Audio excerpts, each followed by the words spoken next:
Charlotte Mason's school programs had students studying 3 languages besides English and Latin by the time they graduated. Why was the study of foreign language so important to her? We'll explore that idea and lay out her method for teaching languages in today's episode. Looking for a composition and literature course that is fully online and follows the Charlotte Mason method for the upper forms? It does exist. Find more information and check out the course offerings for the coming school year at livingliterature.net. Space is limited, so move swiftly to secure a spot for your student. Welcome to A Delectable Education, the podcast that spreads the feast of the Charlotte Mason method. I'm Emily Kaiser, and I'm here with Nicole Williams and Liz Cottrell. Bonjour. Bonjour. You want to say it in German? No. Hola. There is no subject included in the Feast of a Charlotte Mason Education for simply a pragmatic purpose. Instead, Charlotte Mason recognized that knowledge itself is delightful. Mm-hmm. And we never can tell what ideas are going to be the key that our child needs to open the door to the rest of their life. The study of foreign language may just be one key. Mm-hmm. Though it can be very useful to learn a second language or a third in order to communicate with other people of another nationality or ethnicity, a way to love our neighbor, even, Charlotte Mason believed, learning another language gives us much more. By learning another tongue, we learn to see the world from a different perspective.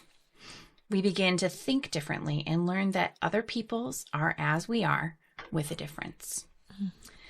All language is metaphor, and to learn the metaphors of another tongue can be a revelation to us. So, Nicole, would you lay out the scope and sequence of how in the world we're supposed to add multiple languages to our vocabulary? Yes. Well, partly I can tell you that. I can just tell you what was done. Okay. So we see Charlotte Mason's programs through the assigned work that she gave, that foreign language was a steady stream of education begun very early, even before school lessons began, and then just strengthened over time until students could really use that language. So in Form 1, so grades 1 through 3, the foreign language lessons are primarily oral at that point. As we talked about in a previous episode, at this point, it's the same as learning another our own language that students are hearing and maybe not even being able to reply yet. They're just hearing and trying to understand.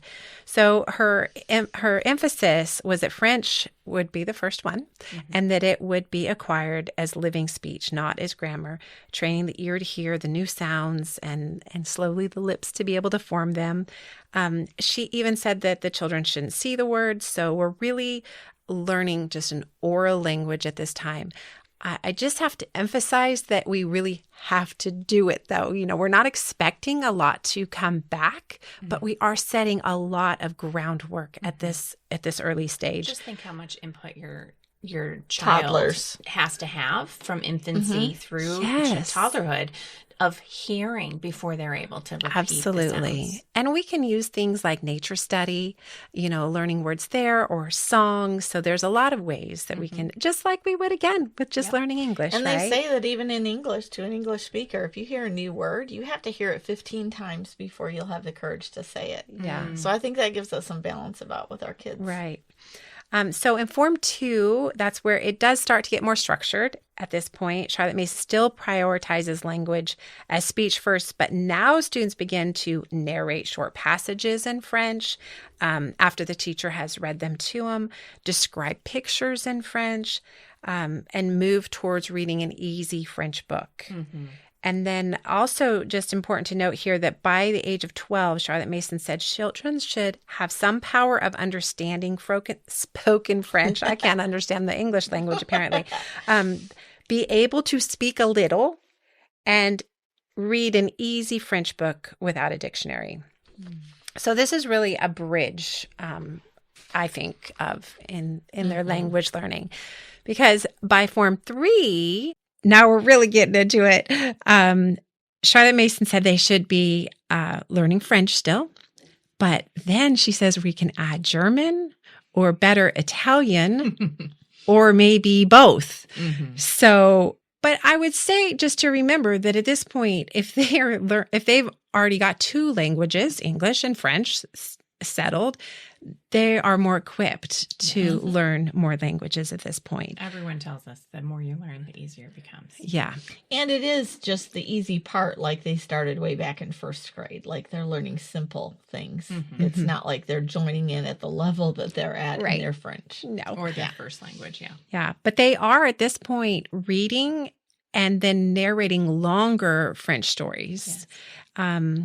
And they're really beginning, I think, to maybe think in French at this point and take in ideas and express ideas. It's not just vocabulary at this point, right? Then in Form 4, which is ninth grade, Charlotte Mason describes more use of advanced books, and she noted that when possible that the French and German books illustrate the history being studied, so the time period, but in their language. So books that were written during the time period that they're studying. Yes. In yes. history. Mm-hmm. Yes. Yes. So, and greater caliber of works at this point also. And then forms 5 and 6, so grade 10, 11, and 12, she describes just really higher level outcomes like narrating substantial readings in French. She even gives an example of a teacher standing and reading a whole long history account, I think it was, extended, not short, and then the students just picking up immediately and narrating all the way through that. In French. In French, yeah. And then she also talked about writing a resume, which Liz tells me is a summary, in French of plays like, and you have to read them for me. Le Misanthrope or L'Avare. Yeah.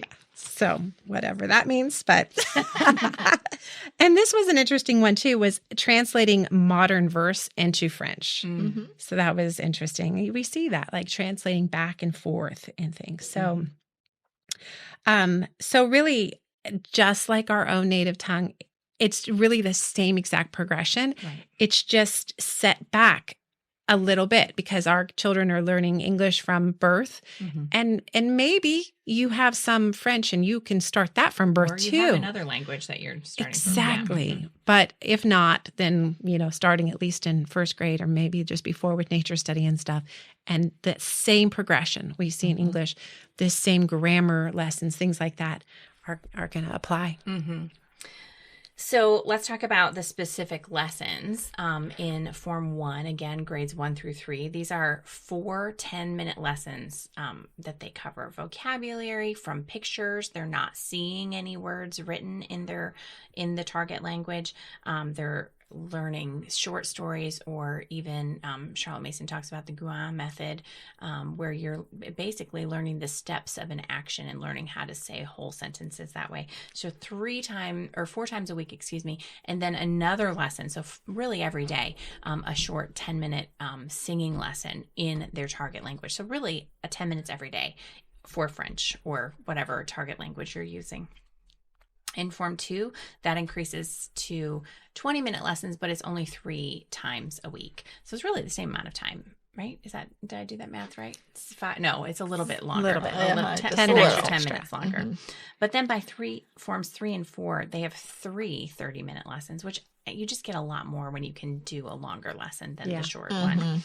But then they start their other language and they have 2 20 to 30-minute lessons for that. And so they're starting out with longer lessons in their second language. They're also there is no, when you start your second target language besides your first that you've been working on since Form 1, there's no injunction that they would not be seeing the words written. And I think that is generally agreed upon because they have firmly learned how to read in their first language, their mother tongue. Then they've been reading their second one that they are much more familiar with. And so now when they're starting their third language, fourth, if you include Latin, they are able to do that without confusing the reading. I also wonder because she talks about the pronunciation being hijacked by the English language, but if German was your next language, it's much easier to sound out the German than it would be to French, so maybe that's also part of it. And then in the highest forms 5 and 6, 10th, 11th, and 12th grade or years, still 3 30-minute lessons for their first foreign language. 2 40-minute lessons for their second and possibly third. So there is so much time on the timetable for these. As far as individual lessons go, the lessons are going to vary. You know, this is a living speech. Think about how you learned English. Did you sit down with your baby and start working through systematically? It's going to be much more variable. Charlotte Mason did have a target in this earliest Form 1, that they would learn 6 new words per lesson, but they would also hear them in sentences. So we present vocabulary with gestures. We use pictures to convey meaning without having to translate and say what it is in our native tongue, right? And then to hear it spoken in whole sentences. So they are starting to get that grammar and syntax. Students repeat, just as young children learning to talk will say things back, and we might say, oh no, it's like this. And you just repeat it again. And we're Until not making a right. big deal of it. They're just experimenting and trying to form their tongues and their lips and, developing their palate to pronounce these different sounds. They hear short stories. They begin to narrate them. Even in the very first year, it's just much, much more simple than what they will eventually get to. And they have lots of auditory input to accommodate their ears to hearing the language. And as they start to hear and understand, it's perfectly fine for them to narrate in English what they're understanding, right? We don't have to have them immediately narrate to French. It's showing us what they understand. As they move into Form 2, they begin to read their target language, and then narration is still a key component. Even if they're just looking at a picture, the resources that we know that Charlotte Mason assigned and used, it was much set like that. There would be a picture with a story, and then the child would narrate, but it was basically repeating the sentences, that they heard. And so in that way, they're starting to get that. They are also taught to translate, or expected to translate from the target language into English. And then, as you said, Nicole, they would also, take English and translate it into French.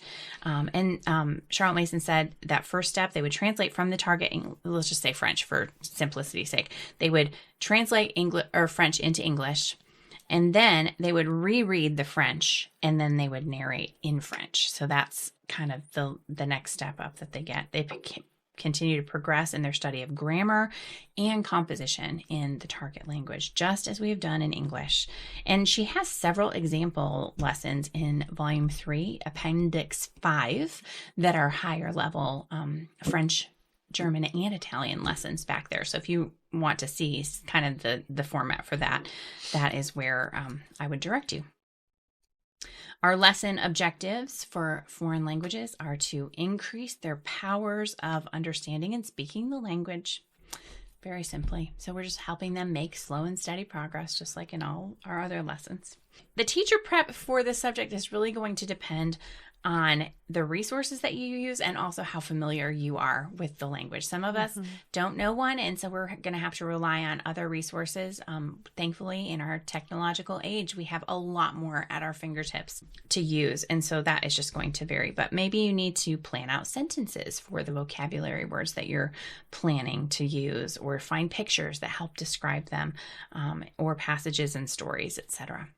There are so many resources that we could list that use what is known in the language acquisition community as comprehensible language input. What is it? Comprehensible input instruction. Comprehensible input instruction, which is really essentially the same method that Charlotte Mason was advocating. And we have compiled a list of those that just vary depending on the language you're studying, and we will include those in the show notes. Well, this is sometimes one of the most intimidating subjects, and I have moms all the time, well, I don't know any language at all. I have no idea what I'm doing. Well, I would just encourage you that when you start a Charlotte Mason education, you dive into a lot of things you've never done before, don't you? And then another question is commonly, which one do I choose? Yes. And I always say, don't choose the one you want. Choose the one you know or have had at least a tiny bit of experience. If you took 1 year of Spanish in high school and you don't even think you did very well in it, you're still farther ahead to just go on into that. Or what you have like maybe you have an in-law or a family member that speaks another language. I mean, the most ideal thing for all of us would be to have a tutor. And you can pray for one of those to come along in your life. You can ask around at church, friends, local library. There's lots of ways, we can find other native speakers. But if that doesn't happen, like Emily said, you're going to have to study it yourself and stay a step ahead of your children. Another consideration, well, I guess I would just encourage you, because I have a lot of moms that tell me, I had a couple years, I remember nothing.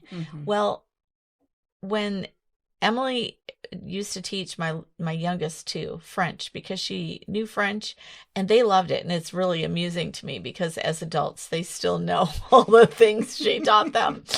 But she got married and left me. And I said to the boys, I think we'll switch to Spanish because I know Spanish better.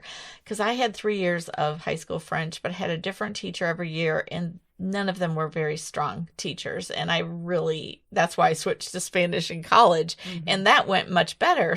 And it was more recent. It had been 45 years since I had French. And at first I did sometimes speak Franish, as my boys said. But the French came back. I was astounded. I did French with them because that's what they wanted to continue. Okay. I wanted them to switch, but they didn't want to. Okay. So I just want to encourage you that even if it's been a really long time, it will come back to you. Remember what we said about language acquisition. The more you hear something, so start listening to Spanish. Our libraries online are full of Spanish resources.